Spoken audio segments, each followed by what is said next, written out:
তুই তো কালকে বোন থেকে ঘরে এলিস, আমাকে কিছু খাওয়া। হ্যাঁ, দোকানে খাওয়ালে হয়। তুই কি খাবি বল? সামনে তো ফুচকা দোকান আছে, ফুচকা খাই তাহলে চল। হ্যাঁ চল। বৌদি, 3টে ফুচকা ক টাকা দাম? 300 টাকা, 300 টাকা। আমি প্রত্যেকদিন 3টে ফুচকা খাই 10 টাকা, আর তুমি বললে তো 300 টাকা হয়ে গেল। এমাল সেমাল নয়, এমাল হচ্ছে জাপানের আর আমেরিকার মাল। খেয়ে দেখ, তারপর বলবি।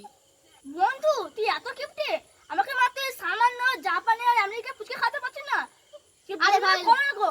আচ্ছা রে, বাদ দে ভাই, তুই রাগ করে নিস। তুই আমার ভাইও বন্ধু, লে ফুচকা খা। বৌদি দাও।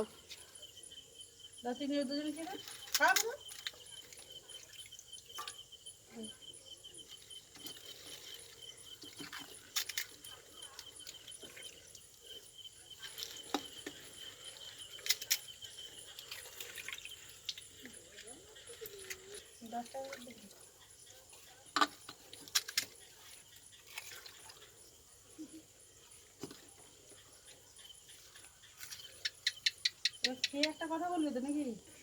সেই সাধু, এত স্বাদ কেন? আর বেশি বকে নি, টাকাটা দিয়ে দি। কত? 300 টাকা তো? হ্যাঁ 300 টাকা। 300 টাকা তো? হ্যাঁ 300 টাকা। পালা রে। এই 300 না 200 তো। লে ভাই, বৌদিকে ঠকি দিয়েছি। হ্যাঁ রে ভাই, 300 টাকার বদলে 200 টাকাটা চলে যায়, 100 টাকা চলে যায়। পালা।